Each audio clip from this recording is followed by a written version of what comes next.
کوردستان کە شانماندا ژێر بەرپرسیارەتی کاراکردنەوەی پەرلەمانی کوردستان بۆ ئەوە بوو کە ئەم پەرلەمانە لە پرسە چارە و سازەکان ڕۆڵی یەکلاکەرەوە ببینێت بۆ ئەوەی لێرەوە لەم دەستگایەوە بژێوی و ژیانی هاوڵاتیان چاک بکرێت و کۆتایی بە سیستمی ناڕەوای پاشەکەوتی موچە بهێنرێت. بۆ ئەوە بوو ئەم پەرلەمانە لە کارەسات و کۆست و ڕووداوەکان بڕیاری بوێرانەی خۆی بدات. بۆیە لە کاتێکدا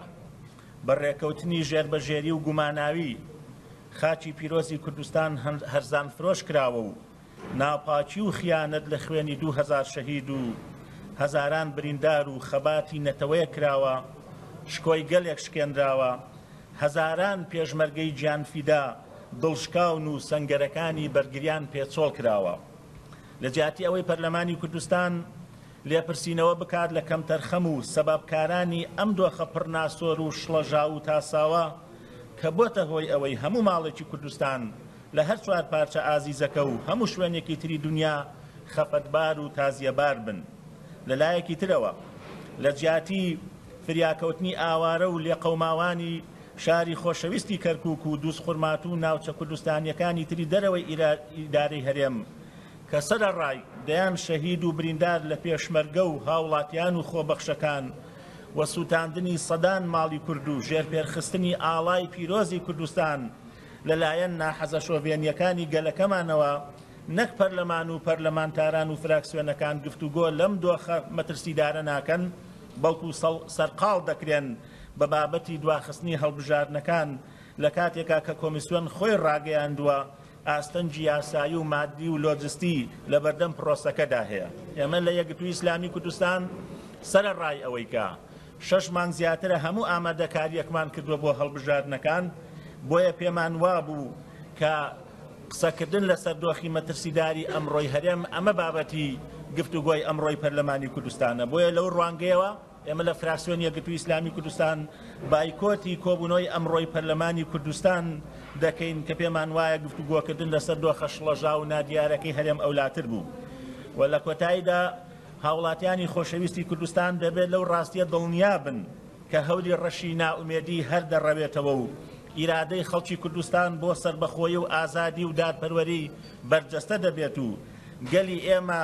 هەرگیز تەسلیم بە نائومێدی نەبووە و نابێت. و لەلایەکەوە پێمان وایە یەک ریزی نیشتیمانی تاکە زامنی پاراستی دەستکەوتەکانمانە و ئەوەی کە لە دەستمان داوە دەبێ هەموو لایەکمان پەندی لێ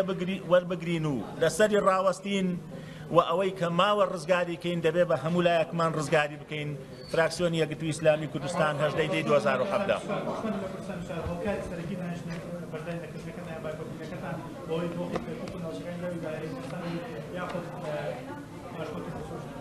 ئێمە هەردوو بابەتەکە بابەتی سەرەکی لا ئێمە ئەم دۆخەیە چۆن نەبێ پەرلەمانی کوردستان قسە لەم دۆخە نەکات، لەم دۆخە مەترسیدارە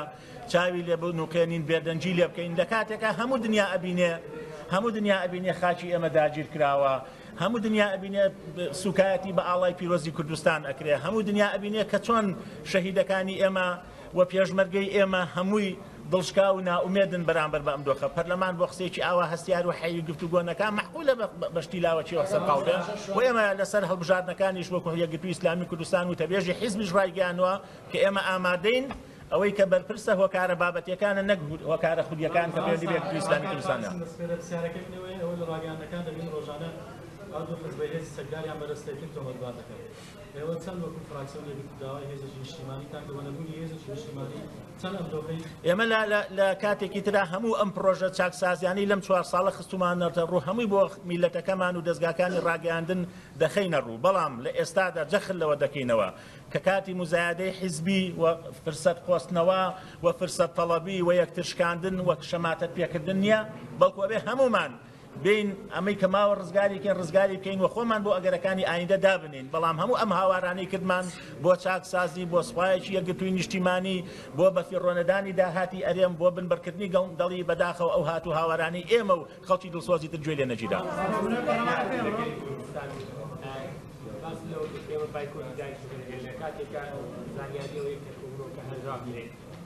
فراکسیۆنی دەڵێ حەزمان لە کۆبوونیان کورسێکی وا لە پێشەوەیە کۆبوونەوەی پەرلەمان بە حەزەیە بە هەڵوەستەکردنە لەسەر زۆر کۆکرسێکی وازێ ئێمە لە دوێنەوە لە فراکسیۆنیە گرتو لەگەڵ سکرتێری پەرلەمان و بەڕێز جێگری پەرلەمانی کوردستان لە پەیوەندیدا بووین کە ئەم دانیشتنە نەکرێ کاتی نییە کاتی ئەوە نییە پەرلەمان سەرقاڵ بێ بە تاوتێکنی پرسی هەڵبژاردن و دواخستنی هەڵبژاردنەوانێ بەڵام بەداخەوە گویان لێ نەگرتین بۆیە ئێمە ئەم بڕیارەماندا کە بایکۆت هەڵبژاردنەکە بکەین.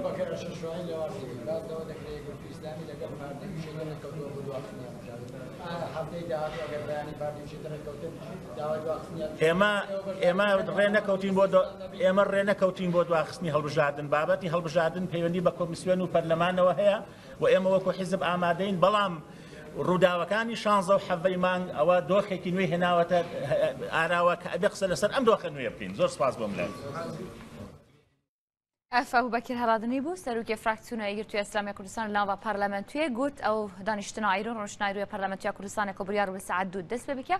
ئەو بۆیکۆت دەکەن ji ber و naxwazin ser mijarekê lawekî baxin ew dixwazin ser rewşanha baxin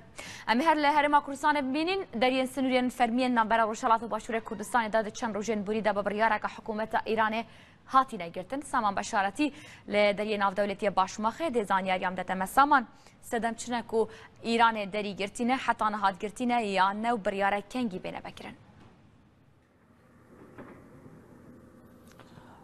بەڵە شەهیان من ئێستا نزیک مەرزی باشماخم مەرزی نێودەوڵەتی باشماخ ئەمە لە ڕۆژی یەکشەمەوە ئەم مەرزە بەڕووی باشووری کوردستانە لەلایەن کۆماری ئیسلامی ئێرانەوە داخراوە هەم وەکو فشارێک بۆ سەر باشووری کوردستان هەم ئەو بڕیارەی بە قسەی خۆیانەوە بڕیارەی جێبەجێ کردووە کە حکوومەتی عێراقی باسی لەوە کرد کە هەموو مەرزەکان بەڕووی باشووری کوردستانە دابخرێت تا ئەو کاتێک کە حکوومەتی عێراقی خۆی مامەڵەی لەگەڵ دەکات یاخود فەرمانبەری خۆی دەنێرێ بۆ ئەوەی کە لەوێ کار بکەن و کاتە مەرزەکان بکرێتەوە بۆی داهاتی مەرزەکانیش بچێتەوە بۆ حکوومەتی بەغدا. ئەلبەتە لە چەند ساڵی ڕابردوودا ئەم مەرزانە بەگشتی لەژێر هەیمەنە و دەسەڵاتی حکوومەتی هەرێمی کوردستانە بووە بەڵام ئێستا ئەم مەرزانە دەگەڕێنەوە ژێر هەیمەنە و دەسەڵاتی حکوومەتی عێراقی ئەوەی کە زانیاریە دراوە بە من ینی لە نووسراوێک هاتووە لەلایەن حکوومەتی عێراقەوە کە نووسراوەکە باس لەوە دەکات دەبێ مەرزەکەدا بخرێت تا ئەو کاتەی هیچ جموجوڵێکی بازرگانی نەکرێت تا ئەو کاتەی حکوومەتی عێراقی هەشت فەرمانبەری دیاری کردووە کە بێتە مەرزی نێودەوڵەتی باشماخ بەگەشتنی فەرمانبەرەکان کۆماری ئیسلامی ئێران بەڵێنی بە حکوومەتی عێراقیەوە کە مەرزەکە دەکاتەوە. ئەم شەقامەی من لەسەری وەستا و مەمەڕ لە ڕۆژانی ڕابردوودا دەتوانم بڵێم 10-15 ڕۆژ پێش ئێستا کە من جارێکی دیکە هاتمە ئێرە بە سەدان ئۆتۆمبیلی بار هەڵگر لە نێوان کۆماری ئیسلامی ئێران و باشووری کوردستانە ئاڵوگۆڕی بازرگانیان دەکرد شتومەکیان دەبردە کۆماری ئیسلامی و لێوشۆ شتومەک دەهاتە باشووری کوردستان بەڵام ئێستا هیچ جموجوڵێکی بازرگانی نابینرێ. من لە نزیکەی کاژێر 10 بۆ 11 لێرەم هیچ ئۆتۆمبیلێکی بار هەڵگرم نەبینیوە چ لێرە بڕاتە کۆماری ئیسلامی ئێران چ لەوێشەوە بێتە باشووری کوردستان. بۆیە چاوەڕێ دەکرێت ینی ئەوەی کە بەرپرسانی ناو مەرزی نێودەوڵەتی باشماخ کە قسەم لەگەڵ کردوون چاوەڕێ ئەوە دەکەن کە هەشت فەرمانبەرەکەی سەر بە حکوومەتی عێراق بگاتە مەرزی نێودەوڵەتی باشماخ کە بەگەشتنی ئەوان ئەو شتانەی کە لەوێن ئەوان دەسەڵاتی بەسەردا دەگرن لە مەودووە ئەوان مەرزەکە بەڕێوە دەبن ئەو گومرگ و ئەو داهاتەی کە دێتە ناو مەرزەکە هەمووی دەگەڕێتەوە لە ڕێگەوان دەگەڕێتەوە بۆ دەست حکوومەتی عێراق. دەبێت باس لەوە کەم لە ساڵی 2016 کۆماری ئیسلامی ئێران ئامارێکی بڵاو کردەوە تەنها لەم مەرزەدا داهاتی کۆماری ئیسلامی ئێران زیاتر لە 6 ملیار دۆلار بووە واتە ئەم مەرزە بۆ هەم کۆماری ئیسلامی ئێران گرنگە هەم بۆ حکوومەتی عێراقیش کە بۆیە ڕەنگە لە چەند ڕۆژی داهاتوودا و فەو هەش فەرمانبەرەی کە دیاری کردووە بێنە ئێرە ئەم سنوورە لە هەفتەی ئایندەدا زانیاریێنتەنە گەلەکسپاس دەسەمان بەشارەتی نوتیگانە ڕووداوێت دوژێ دەریە سنوورێ باشماخ هەلگەلمە بووی.